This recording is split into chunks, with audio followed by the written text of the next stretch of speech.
New Zealand is known around the world for many reasons. The Māori culture, the haka, the rugby, the kiwi, and the magnificent landscapes between mountains and ocean. New Zealand is two main islands, one to the north and one to the south, located above a mysterious submerged continent, Zealandia. The classical history recalls us that Europeans first sighted New Zealand on 13 December 1642. At this time, Maori had discovered and settled every part of these islands, and they already made strong connections to the land. Welcome to the Borders in Globalization podcast. Welcome to our listeners. My name is Ben. I'm a researcher with the Borders in Globalization project. I'm speaking from the traditional territory of the Lekwungen peoples in the Salish Sea region. Today, we are going to talk about Maori people, tribal borders, and customs in New Zealand with Thomas Tawhiri, Indigenous Maori custom agent, expert, and researcher. Welcome on board, Thomas. It's great to see you. Kia ora, Ben. Thomas, let's start the interview by getting to know you better. Who are you and what are your areas of work and research?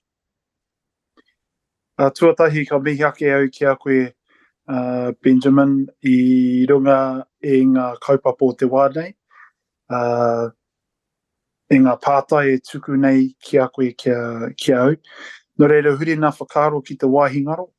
Kia rātou māno te ao tua whakarere, I o tātou nei tipuna, I o mātou nei tipuna. No reire ka tangihia ka mihi e tonu kia rātou mā. Tuarua ka huri tēnei ki ngā kanui, ki ngā taringa e whakarongo atu ki tēnei o ngā kōrero. No reire tēnā koutou, tēnā koutou, tēnā koutou katoa. Kia ora everybody and welcome from New Zealand. My name is Thomas Tawhiri. I am a New Zealand Māori from the East Cape of New Zealand, situated in the Bay of Plenty. I also connect to the Waikato, to Ngāti ki Whare Puhunga, which is in the Waikato region, the Tainui region, or Tainui Waka. And I'm also from Ngaitai, which is very, very closely connected to the East Cape people, but we are descendants of the Tainui Waka and Tōrere Nui Ārua. My work, I am currently at the moment a Pouwhakahaere Kaupapa Māori, Māori manager, Māori Kaupapa Māori manager within New Zealand Customs. My area of research over the years has been predominantly in education, but I'm also hold a first-class Masters in Indigenous Studies through Te Wānanga or Aotearoa, which is an Indigenous university here in New Zealand. Thank you very much, Thomas, for your biography. Now, if you would like, let's talk more about New Zealand per se. As an island, New Zealand has no land borders with other countries. In contrast, New Zealand has a total of 15,000 kilometers of coastline, vast marine resources, and New Zealand has rights and obligations in relation to various maritime zones. These include New Zealand's territorial sea, its exclusive economic zone, its continental shelf, and also the New Zealand's maritime claims to the outer limits of the continental shelf beyond 200 nautical miles from the coastline. New Zealand possesses the fourth largest exclusive economic zone in the world, and New Zealand therefore has maritime borders with Australia, Fiji, Tonga, and France. Thomas, how do you think about and represent international borders when you live on an island with maritime borders? And more generally, Thomas, what is the specificity of New Zealand in relation to borders? New Zealand's quite we are really much at the bottom of the Pacific Ocean, the closest landmass, I guess, to the Antarctic. So our borders in particular are not like any landlocked borders similar to what you have in the Americas or in Europe or Africa. So in order to get to New Zealand, you either fly here or you come via a boat. So our marine borders, our isolation is probably one of our biggest advantage in terms of borders, but also one of the disadvantages of being so far away from everybody else. So our closest relations or landmass to us is Australia, who we share quite a close affinity to. And of course, the small islands of the Pacific also quite closely connected to us, not only genealogically through the Polynesian connection, but also through economic ties or, in terms of always sort of having New Zealand in their backyard to be able to support them in times of need. So our New Zealand borders are very important to us economically. And at the moment, we have quite close economic ties to the Pacific region as well as Australia and Greater Asia. The main reason for our borders is for simple things of people management, people coming and going to our countries, mainly through tourism, or coming here, migrating here to New Zealand, and also with the goods coming in and out of New Zealand. So our trade is very important to us, and similarly our movement of people in and out of our country. So that's the main purpose of our current borders. We have legislation that underpins what we do on our borders, but we'll talk about that a little bit later in the interview. Thank you, Thomas. Let's speak now about Maori people. We can speak about Maori people and their very interested and strong culture. The Maori are a people of Polynesian origin, as you said, indigenous Polynesian peoples with distant roots in the Lapita civilization. And they are notably the first inhabitants of what is called now New Zealand. They arrived there more than 1,000 years ago. And according to some tribal stories, Kupi was the first Polynesian to discover the islands of New Zealand. Thomas, can you share with us what we know about Maori life prior to European contact? So the origins of the Māori people, from what we understand from the current and past research, particularly the genetic research that has happened over the last 20 years or so, links the New Zealand Māori people quite closely to the Eastern Polynesian people. So when we talk about the Eastern Polynesian people, we're talking about the Cook Island people, the Tahitian, the Hawaiian, and the Easter Islanders, which make up predominantly the Eastern Polynesia islands. The Eastern Polynesian people, again, through the Lapita culture, as you mentioned, Benjamin, the Eastern Polynesian people, one of the theories that talk about the origins of the Eastern Polynesian people are from the western side of Polynesia. So the migration from Western Polynesia into Eastern Polynesia is well recorded and well researched in lots of documents. You can find lots and lots of information about the connection between Western and Eastern Polynesia. So it talks about the Māori people coming from Western Polynesia, which is Tonga, Samoa, moving into Eastern Polynesia and populating the islands of Tahiti.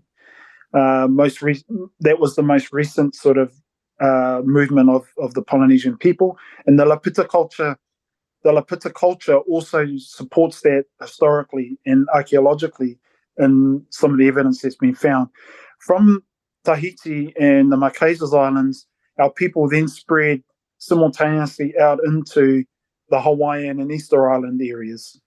This sort of migration happened, around about 3,000 to 4,000 years ago. Then from there down into the Cook Islands, our people moved, and then finally migrating or populating the islands of New Zealand, which are my ancestors, were the final movement of that Polynesian triangle made up of the western, eastern and southern, northern, eastern and southern Pacific Islands, which we call the Pacific Triangle. Thank you, Thomas, for sharing with us all these long stories about the navigation and the discoveries of Maori people in the New Zealand. By the way, Thomas, what does the word Maori mean? My understanding of the word Māori originates from the word which we call, the long word which we call Wai Māori. Wai Māori is a term that is used for fresh water. Fresh water, in its essence, is something that we refer to as the Māori people. But Māori is a term or a comment, a name that is well known throughout Polynesia. So, for instance, mostly used in Eastern Polynesia. The word Māori, I suppose, in terms of some of the other understandings of what I understand it to be, is also a common Māori term which refers to a people known as Māori. In the Māori interpretation here in New Zealand, we refer to it as Wai Māori or freshwater. But in some of the wider contexts throughout the Eastern Polynesia, Māori is known by many different dialects. Maoli, Maohi, for instance. Maohi is something that's also heard. Maoli, Maoli. So these are all different names that are known from some of the different countries, some of the different islands, Tahiti, Hawaii, Easter Island.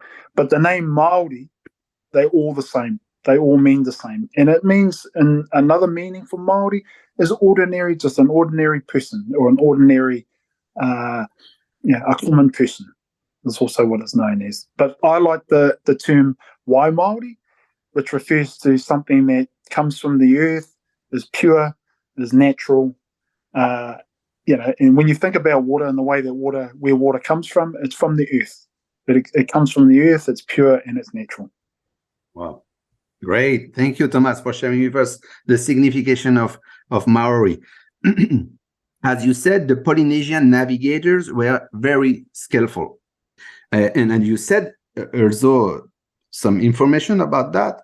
According to some genetic studies, Maori people, they would even have been in contact with the peoples of South America in AD 1200.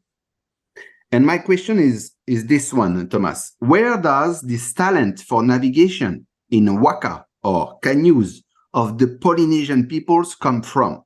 And how did they locate themselves in the ocean? What were their techniques?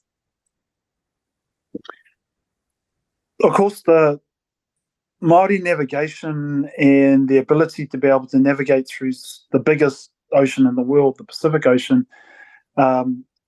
it's something for an expert to talk about. I can talk a little bit about it from what I understand, but there's a depth of knowledge and information and understanding of Polynesian navigating, which goes thousands and thousands and thousands of years back in our Polynesian history. It belongs to an era that goes all the way back to the Austronesian times, when our ancestors were believed to have occupied parts of Asia. However, I can only really talk about the most recent times, about 8,000 to 6,000 years ago, when our ancestors moved around the Pacific quite easily and quite regularly.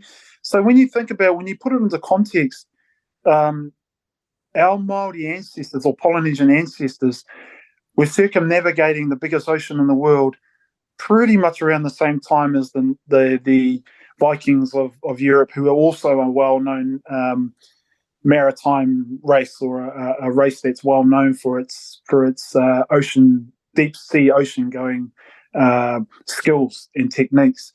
So the idea that our ancestors were able to navigate a huge ocean meant that they would have been fairly advanced intellectually as well as physically to be able to move around with such ease. My understanding of the way that our people, our ancestors were able to navigate the Pacific Islands was not difficult for them at all. And much of what they did was based on observation of the natural environment, and the use of the natural environment to be able to go from one point to another point. That natural environment included many complex systems that are part of our science, that our modern scientists and even modern Europeans, when they first come across Polynesian people, found it very, very difficult to understand how these people managed to traverse thousands and thousands of kilometers of ocean to very, very small islands, and find their way quite easily around these places. So before European contact in Polynesia, our Polynesian people had quite a complex, technically advanced society that moved from island to island. And during these times, built up over thousands of years, during these times, there was a culture that was built that where there was a information sharing and knowledge sharing between cultures about the different parts of Polynesia and how we got there. So the final journey where they arrived in New Zealand on a double hull waka was the final jigsaw piece that made up Polynesia. So the Māori people that are our ancestors that arrived here in New Zealand from Eastern Polynesia was the final journey of thousands and thousands of years of knowledge of being able to navigate around the Pacific, which led them here. Which also makes me surmise that it wasn't something that just happened by accident, as some of the European researchers and theorists would write about back in the 1940s and 50s. Our ancestors always said that they always had the innate ability to be able to explore. So I guess if there was one thing that I would represent here for our ancestors, including our Polynesian people, was they were essentially explorers. And in order to explore, they gained over centuries of development, information about the stars in the cosmology, information about the seasons, information about the sea and how the sea behaved, the ability to be able to read tides, the ability to be able to move according to the seasons and the seasons of the earth. So they had advanced knowledge of these things in order to, before they even were able to go out on the developed double hull waka to go out in search of. So essentially our people, the Polynesian people, were explorers. Thank you, Thomas. It's an amazing story, an amazing science degree of knowledge and the culture. It's incredible. And Thomas, what do you think of the idea of renaming officially New Zealand with the Maori name Aotearoa? Aotearoa is a name that belongs to Aotearoa, so it belongs to New Zealand. Aotearoa existed long before the name New Zealand was given by the Europeans. Aotearoa is an old name, meaning the land of the long white cloud. When our ancestors first arrived here 1,000 years ago, the first sight that they gained of New Zealand was a long white cloud that sat over the landmass.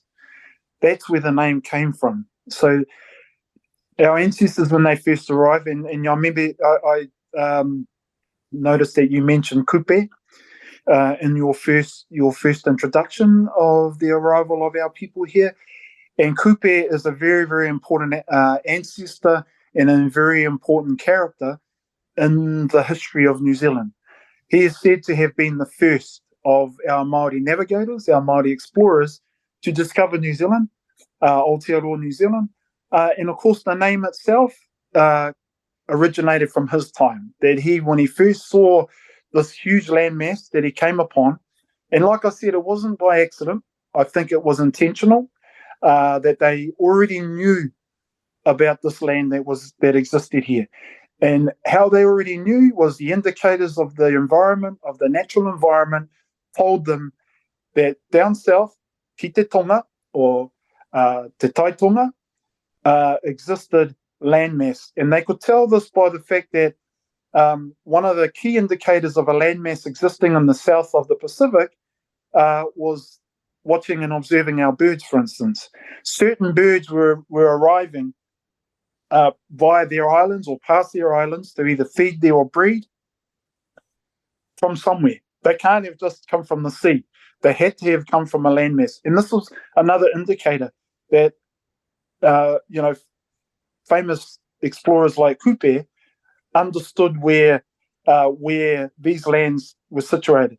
The other thing which is quite interesting, like I said, I'm not an expert in navigation or wayfaring, but what I can tell you from my own knowledge of this, what our early explorers understood in those early days was the ability to be able to read stars, and being able to read stars that connected them to land masses around the earth. They were able to understand and read the stars seasonally because the stars changed position in the sky. They were able to then connect different star constellations to different parts of land masses that existed on the earth.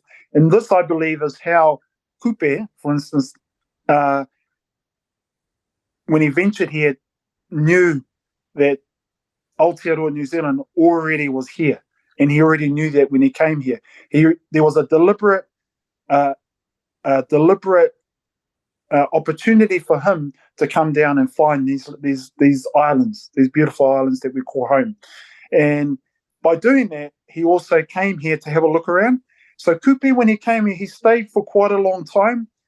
He traversed the islands themselves, named a number of landmarks around New Zealand, Aotearoa, New Zealand, before returning back to the islands to tell the people, hey, I've found this place and I've left some landmarks there for you to be able to go there and find these landmarks that I've left for you. So what he did was, when he came here, not only did he come here and discover Aotearoa, New Zealand, but he left the really important markers for future navigators to navigate to when they came here. And that's the reason why he returned back to the islands, Eastern Polynesia, and told the people. And then some generations later, they travelled here and they utilised the landmarks that were left by Kupe for them to be able to navigate to this place. Wow. Very great story. Thank you, Thomas, for sharing all these beautiful stories with us. In the following discussion, Thomas, we will focus on political and legal documents of the highest importance for Maori people. From the Maori perspective, Thomas, how do you interpret the Declaration of Independence signed in 1835 and 1839 between English representatives and several Maori chiefs?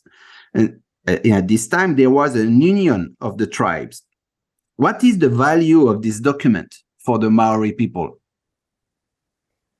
I think the importance of understanding the Declaration of Independence that was signed by the Crown and our Māori chiefs at the time, it's important to think about what was going on in New Zealand at the time, but also Te Whakaputanga, as it's referred to in Māori, the Māori language. Te Whakaputanga is the Māori name that we give for the Declaration of Independence. But simultaneously, what was happening around the world at the time that New Zealand was discovered, Aotearoa New Zealand was discovered by the European, simultaneously colonisation was happening worldwide. Although New Zealand was sort of maybe 50 years behind the rest of the world, the idea of colonisation by the major powers at the time, the British government, the French government, the Americans, around the world, and colonising different land in the world, was something that was mirroring what was happening around the world. For instance, in the United States, in America, in Canada, in Australia, in parts of Europe, in parts of Africa. So colonisation was a worldwide phenomenon. So it was almost inevitable that colonisation would come to New Zealand.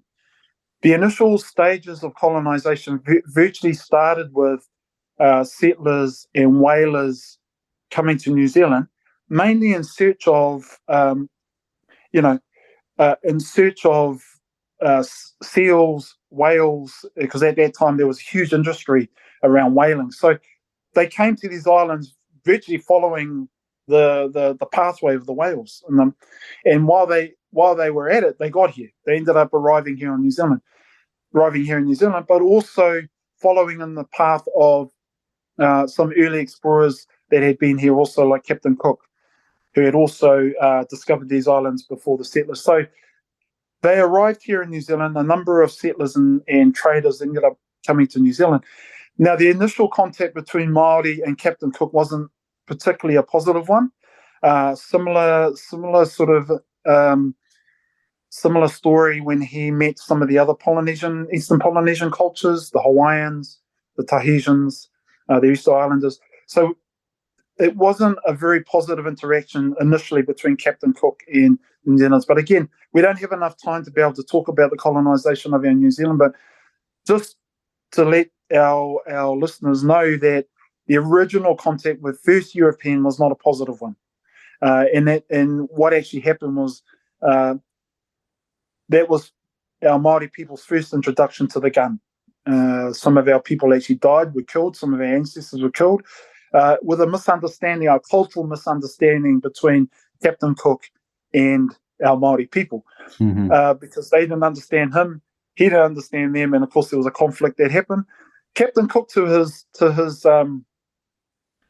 credit, decided to take with him on his boat, the Endeavour, a couple of Tahitian navigators. And what he did was, in his next interaction with the Māori people, he decided to take with him his Tahitian navigators that were on his ship to communicate with the Māori people. So although there was some, 5, maybe 600, 700 years disconnection between our Māori people here in New Zealand and our Polynesian people in Tahiti, the language itself still was understood by our Māori, our ancestors here in New Zealand, when our Tahitian whanaunga, our Tahitian relations, spoke in their language to our people here in New Zealand. And there was an understanding that occurred between the two people. And remember that there was like a 500 to 700 year disconnection between Polynesia and our New Zealand and our ancestors here in New Zealand. So the Tahitian people spoke in Tahitian to our Māori people, which is Māori, and our Māori ancestors understood them. So they had an understanding between them, and they were able to explain to them why Captain Cook was here and what he wanted. So that was, when I talk about the first initial contact with European, what I'm trying to say here is that the initial contact wasn't a positive one. It was, unfortunately, bloodshed that created the relationship between the first European and our ancestors. And it took our Tahitian relations to communicate with our Māori people. So how does that relate to Te Whakaputanga? The Whakaputanga was designed by the relationship between the early European who had settled here, the settlers and the traders. Of course, following in the settlers and the traders, following them were also the missionaries. So the missionaries came here to New Zealand. They initially arrived in the north and in the northern with the northern people, and of course that's where the Bible or Christianity began. It had its roots in the northern part of New Zealand, and the missionaries shared the message of the Bible and the idea of one God with our ancestors that had settled in the north. So our tribes in the north were the first people to really be engaged with the European, not only in language, but also with trade, in terms of trading natural resources to support the traders and the settlers in terms of their arrival here in New Zealand, because they needed natural resources to fix their boats, to share food. They needed replenishing of their resources that they need on that. So that early entrepreneurial trade started between the early settlers and traders and our Māori people. So this was happening between them. Then the arrival of the missionaries, the Christian missionaries to New Zealand, then introduced literacy to our people in the north, who learned how to read and write. Mhm. Now, it was important for them to be able to read and write, because to be able to understand the Bible and to be able to understand Christianity, they needed to read. So our early connection with the missionary people was a positive one, because it taught them to read and write, and it also meant that they were able to engage in some conversations. This is where Te Whakaputanga came from, that our Māori chiefs were finding that there was more and more resources being needed by the settlers and the traders, and more demand for land and more demand for certain things, which our chiefs wanted to have an agreement with the powers, or the colonial powers that were in the north at the time. So you have to remember, it wasn't just the British that were here at the time. You also had the French who were here, and you also had the Americans, because they were trading in settlers. They were trading nations also, hunting the whales and hunting seals, and they were wanting a part. They were wanting to trade with Māori for these things. So this, the Whakaputanga, or the Declaration of Independence, was signed by 35 chiefs in the north, who agreed to have a relationship with these powers that arrived, particularly the colonial powers. So they were able to then have a dialogue around how things would be shared between the two trading partners. Great, Thomas. Thank you very much for sharing this important and very important context of this Declaration of Independence, or the Whakaputanga. Let's move, Thomas, now on the very important document of the Treaty of Waitangi. The Treaty of Waitangi is a legal document considered as the founding document of New Zealand. It is a treaty passed in 1840 between the representatives of the Crown and of the Māori iwi, or tribes, and Hapu, or sub-tribes, and its official legal status was recognized in 1975. In addition, a Waitangi tribunal has been created to verify the proper application of the treaty and to obtain redress against violations by the non-Maori, or Pakeas. Some believe that this treaty formally made New Zealand a British colony. Thomas, my question is this one. What is this treaty, and what is its importance for the Maori people? In the 5 years between the signing of the Declaration of Independence, or the Whakaputanga, in 1835, to the signing of the Treaty of Waitangi in 1840, there was huge upheavals or huge changes that were happening, which meant that and also not only within Māori, between the relationships between Māori and the Europeans, but there was also huge upheavals happening within the churches themselves. So also we had the Anglican Church, the Catholic Church, also vying for vying for the souls of the Māori people, if you know what I mean. Mm-hmm. There was a competition going on also here. But the most important relationship that was starting to develop was the relationship with the colonial government. So at the time, the colonial governments that were represented here were the English and the French, to a lesser degree the Americans.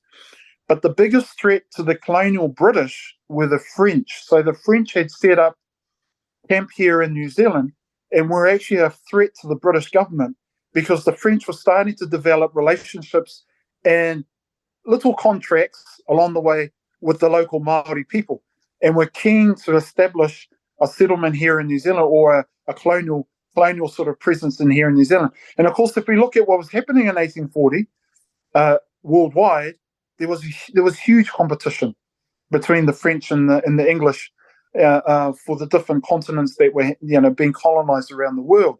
I mean, you look at America, you look at Canada, look at Africa, and then you look at parts of Europe. So it was an interesting thing. However, the British government were a long, long way away from New Zealand. So were the French.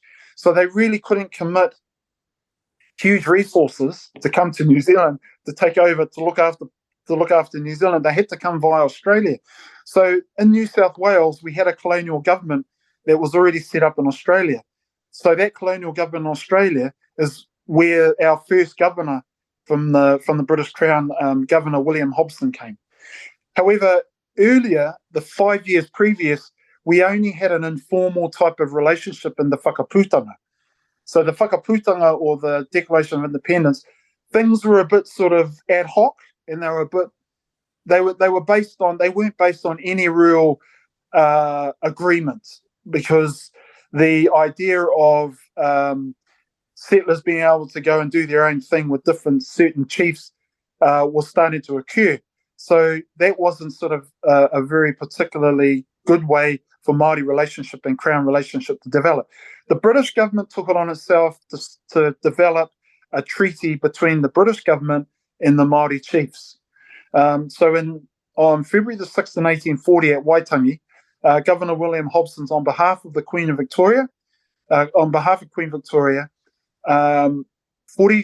Māori Rangatira, or chiefs, signed the Treaty of Waitangi, which was almost like a covenant or an agreement between those 43 chiefs at the time and the British government that they would have a treaty to agree to certain terms. My understanding and my interpretation of that original document and the four articles that existed there was that the document itself was in Te Reo Māori. And the Te Reo Māori version and the English version of the Treaty of Waitangi differ in their interpretation. And it's interesting because at the time, you need to ask the question, who actually held the power of New Zealand at the time that the Treaty of Waitangi was signed? At the time, we are told that there were 2,000 settlers of different European origin, Scottish, British, Irish, American, French. 2,000 of them were in the north. And at the time, there were said to be about 100,000 New Zealand Māori living in the country. So you have to look at it and think, well, who actually had the power at the time? You know, when you think of pure numbers and consensus, the consensus lay with the Māori people. So the Te Reo Māori version that was written for the sake of the Māori population, and the understanding that when it was read orally to them, they could hear it and hear the words in Te Reo Māori, so they understood what it meant. So the existence of both Māori and English and Māori text is significant. So whilst the Treaty of Waitangi is the Māori name, the Treaty of Waitangi is the English name given, was initially drafted in English, but realizing that it needed to be in Te Reo Māori for the understanding of the chiefs, it was translated ad hocly, and I mean ad hocly, on a boat just sitting outside of the Bay of Islands. It was then translated into Te Reo Māori the night before, the day before, and then both versions were available for the Māori to sign. So it's interesting that at the time that the Te Reo Māori version was read and understood, and you have to also remember that the Māori chiefs at the time sat for quite a long time. They didn't just sign it overnight. They debated, they argued, they talked to the English Crown, but they sat on it for quite a few days, and I think weeks really, to discuss it and debate it. And then finally, when they decided, 43 chiefs who had the mana to be able to sign the Treaty of Waitangi, 43 chiefs finally signed the Māori version of the Treaty of Waitangi. And that Māori version went around the country following 1840, and 540 rangatira, or 540 New Zealand chiefs, signed the Māori version of Te Treaty of Waitangi. Mm-hmm. The English version itself, when you look at it, was signed by no more than 50 chiefs. Mm. So 540 chiefs signed the Māori version, 50 chiefs signed the English version. However, when you look at it, there are two concepts in particular which have been debated by our legal system for about 183 years, and it's still debated today. The word kawanatanga and the word Rangatiratanga. So the word kawanatanga, which appears in the Māori version, is a word that appears in the English version called sovereignty, which means that according to the English version, that our Māori chiefs ceded sovereignty. However, in the Māori version, it relates to Rangatiratanga, where our Māori chiefs believed that to be where they had total, exclusive, undisturbed rights of their lands and their taonga. So tino Rangatiratanga to our 540 chiefs that signed the Treaty of Waitangi meant something very, very different in the English version. Yeah, of course, Thomas. Thank you very much for speaking about this complexity and this complex legal interpretation between two languages. And that's true. Huh? The Maori version has more power than the English version, of course. And let's now speak about tribal borders in New Zealand. I would like Thomas to talk more about Maori culture. The Maori population is a minority in New Zealand. It forms about 18% of the New Zealand population. My question is this one. How Maori society is organized in general in terms of the diversity of its social units? I know some people are speaking about iwi, Whanau, or Hapu. What are the social units in the Maori culture, Thomas? The social units are grouped into relationships, so blood relationships. The word that you've used here, iwi, refers to the English word tribe. However, iwi, from my understanding and what I've been taught, iwi comes from the word poroiwi or koiwi. It's in relation to the skeletal remains of a human being once they've passed on, that those remains were very, very important to our people because, and it's something we share with other Indigenous peoples around the world, like the Native Americans, First Nations, Canadians, share a similar culture, where those remains were kept in terms of the poroiwi.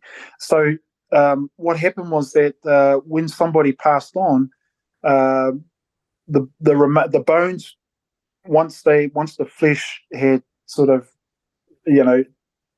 rotted from the bones, those bones were then recollected and gathered together, and then they were kept in a certain place, a very, very sacred ceremony, which we call te hahunga. Te hahunga is to exhume. So te hahunga was to take the bones and then to put them into a special place, either a cave or a special place that was put aside by the iwi, where all those people who were related to each other or closely connected to each other were kept. So the word iwi has a deeper understanding than just tribe. It's also about bones. It's also about the idea of hahunga, and it's a custom that our ancestors in the day would exercise as part of our culture. So keeping those bones was a very, very important part of Māori culture, and death customs in particular, te tangiana.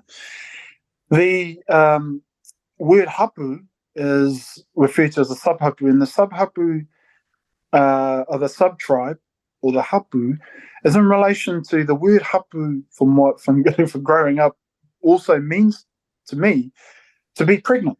So when you refer to somebody that is hapu, you're referring to them as being pregnant.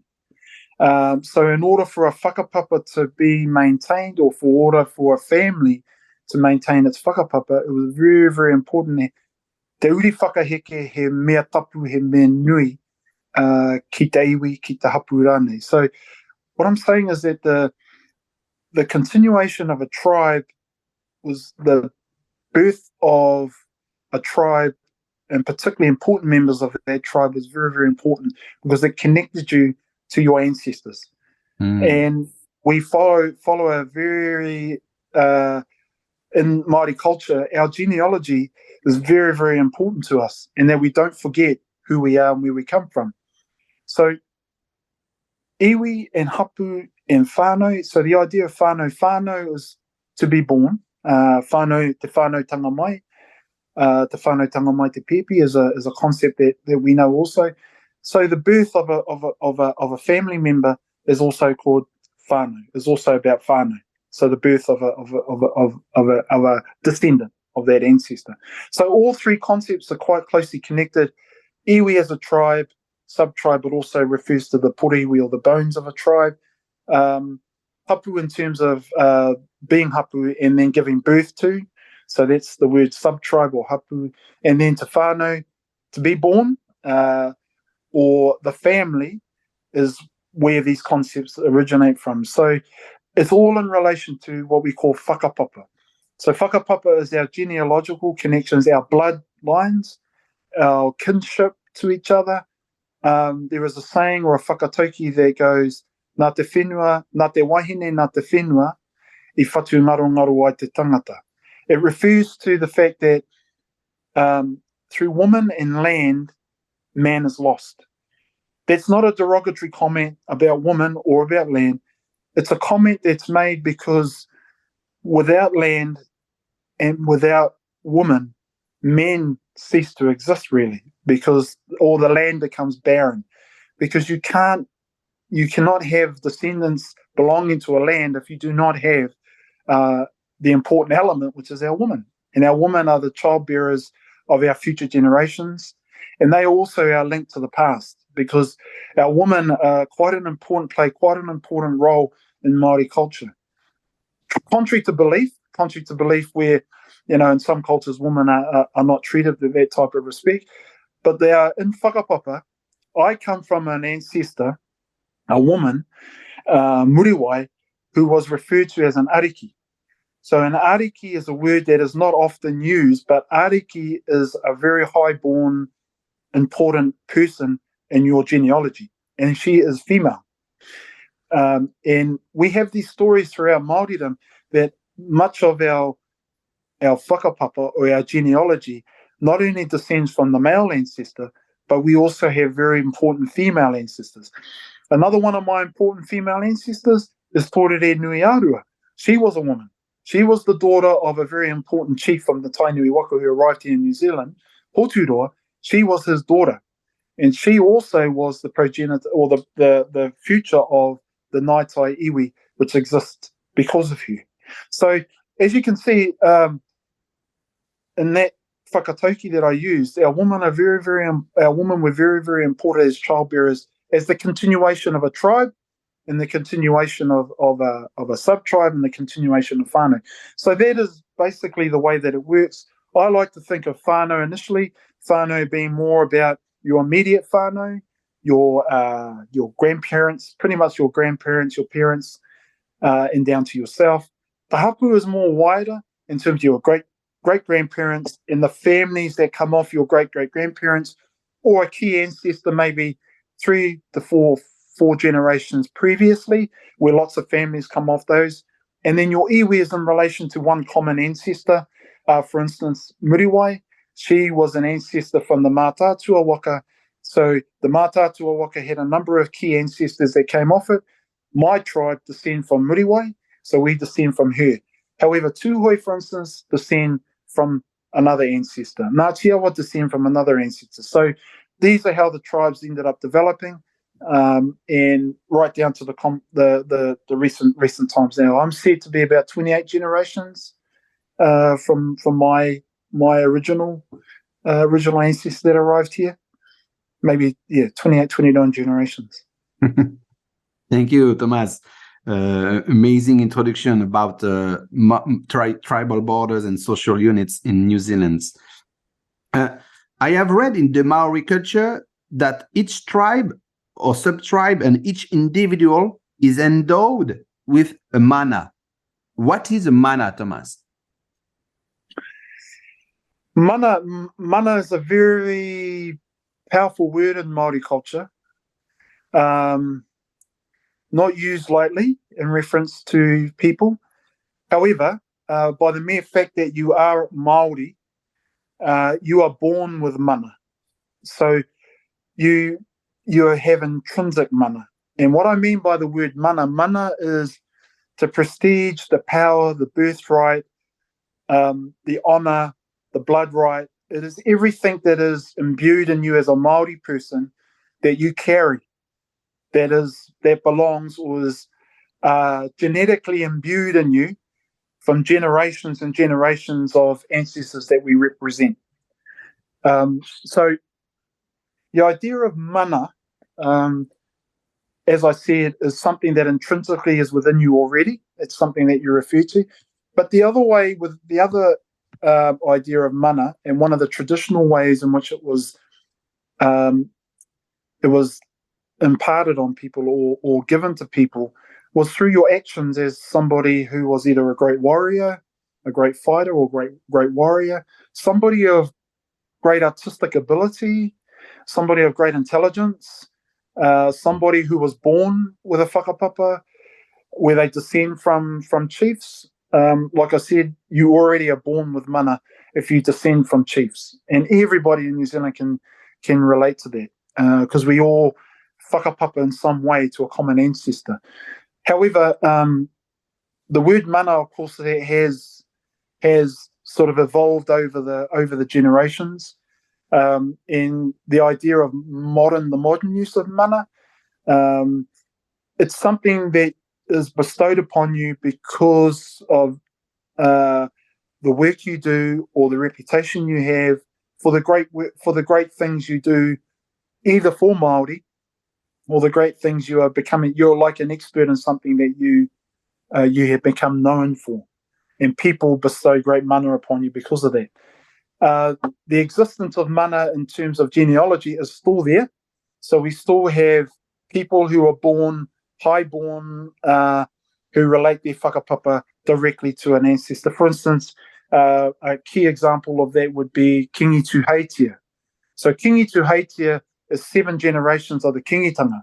He represents 7 generations of his ancestors that were chiefs of the Tainui Waka, and he represents the mana motuhake, or the mana of the Māori people, that was bestowed upon his ancestor, Potatau Te Wherowhero. And of those generations, from his lineage comes 7 kings, and also Kingi Tuheitia's mother, Te Atarangi Kahu, who then had the mana transferred down to her son Tuheitia. So you can see the lineage of the whakapapa, or of the genealogy that passes down to a person, and that's Kingi Tuheitia that represents that. We have a number of examples in Māoridom of rangatira, true rangatira, that have whakapapa where they descend from chiefs. Thank you, Thomas. And you spoke about the importance of genealogy for the determination and the identification of the tribes, and also of the tribal borders or tribal boundaries. And at the time of the Treaty of Waitangi, we know that there were conflicts between the tribes for land before the Treaty of Waitangi. In particular, and you said it in the introduction of this podcast, because of the intrusion of weapons, of firearms by the English and French. But my question is about the existence or no of territorial boundaries in New Zealand between Maori peoples, between Maori clans or Maori families. Are there any types of territorial boundaries between these social units, Thomas? Yes. So before the arrival of the European, our whānau units, or our iwi units, as well as our hapu units, existed within land boundaries that belong to their you had tribal boundaries that existed to make sure that tribes understood where your boundary began, where their boundary began and your boundary ended, or your boundary began and their boundary ended. So it was very, very important for resources that tribes understood. Or hapu units. So some land is owned also, some lands are also owned by hapu. Hapu were quite influential also. A lot of marae, or traditional areas that our Māori exist on, hapu were quite an important element of those, because those were the hapu boundaries. So hapu made up iwi. When there was a major iwi disruption or a major iwi conflict, then iwi would come in, which is much larger numbers. So you had access to larger numbers. But in the smaller sense, the hapu units, or the sub-tribe, were in charge of maybe 2, maybe 3 different marae, and those marae had connected to them some land. Now, you have to also think that in the initial stages, 1,000 odd years ago, when our ancestors arrived, there was a lot of land, Yes. and the land that they existed on at the time was open. You could arrive here and you could say, right, this is where I'm going to live. That river, that mountain, over to that peak, that's where my land boundaries are, and those were respected. However, as the numbers of Māori people started to grow, competition and conflict for resources started to occur a lot more between tribes. So tribes went from a hapu collection.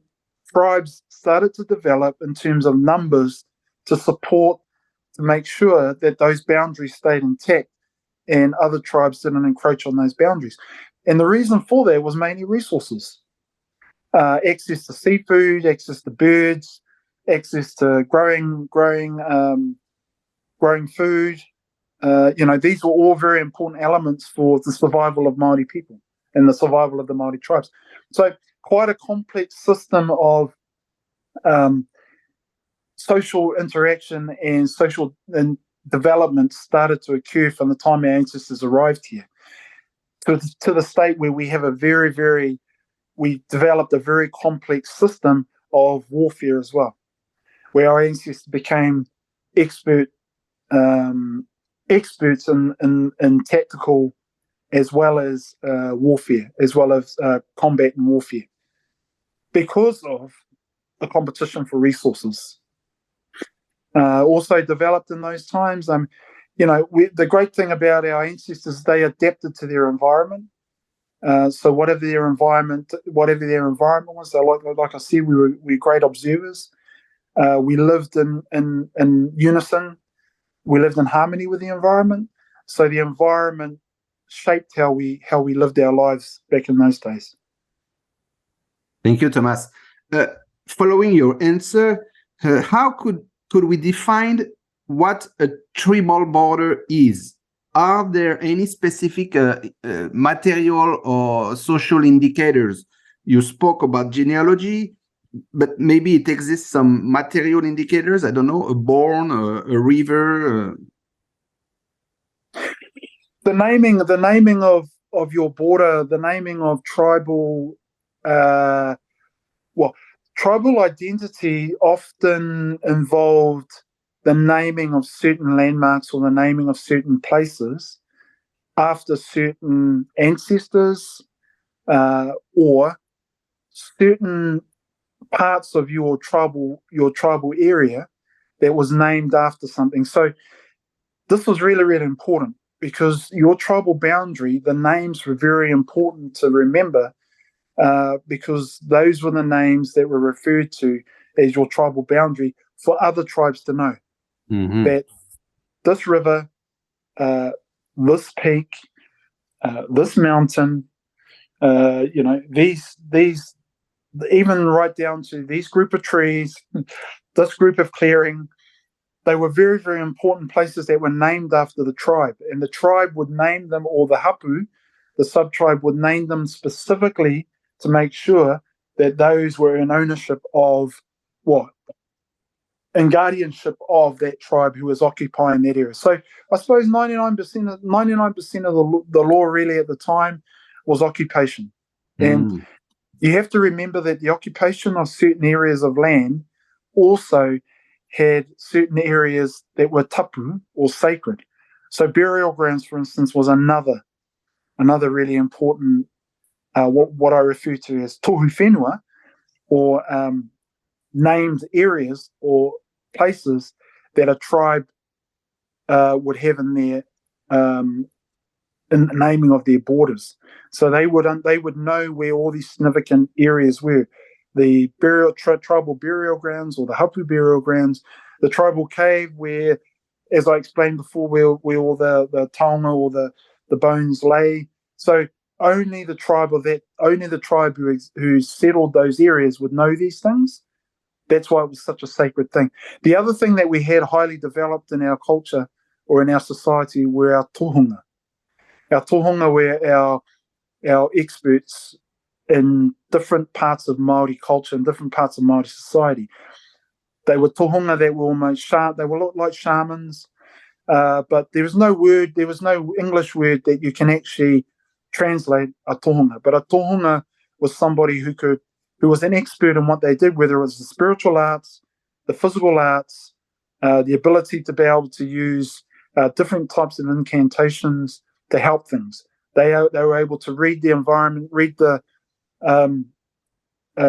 natural environment, to be able to tell you the signs of the environment. So they were similar to other indigenous cultures. They had men who were sacred men, or sacred medicine doctors who were able to predict and support the tribe in terms of those matters.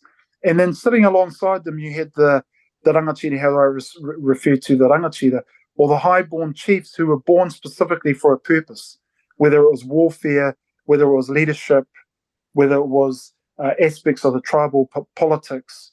And this became quite a complex system by the time the Treaty of Waitangi came about.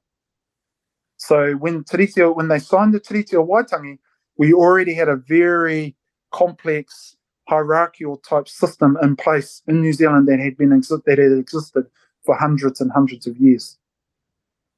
Thank you, Thomas. Yes, a long story about the territorial boundaries, social boundaries, genealogical boundaries. Very important information you share with us, Thomas. But if we could speak now about the current period, how does it work with the current legal and political system of New Zealand? Are these boundaries imposed on the New Zealand legal system, or they are not recognized? How it works? So our current political system at the moment, I'll be honest and I'll be frank. Since the signing of Treaty of Waitangi, when the boundaries were fairly ingrained and embedded within Māori society, following the 40 years or 50 years following the signing of the Treaty of Waitangi, many different types of calamities, I suppose, came about and happened to our people. That's not counting the medical calamities, which was disease. Also, the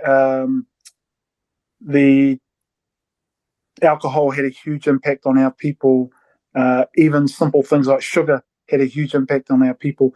So our people, I like to go back to that when I started this conversation with you, why Māori talks about pure, indigenous, unpolluted type of environment. And that, I would say, is our people as well. Our people were very much like that before contact with the European.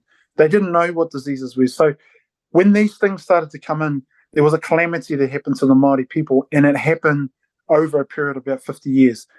On top of that, laws, the British government, as it started, the Crown, as it started to interpret and almost ignore the Treaty of Waitangi, because they did ignore the Treaty of Waitangi, and decided that they would take control of the country, and they would implement a parliament. They would develop a parliament and implement laws and legislation.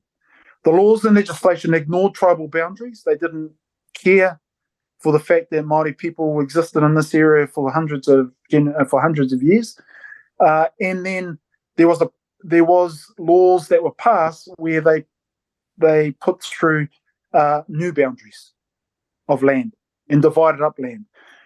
Māori land was communally owned.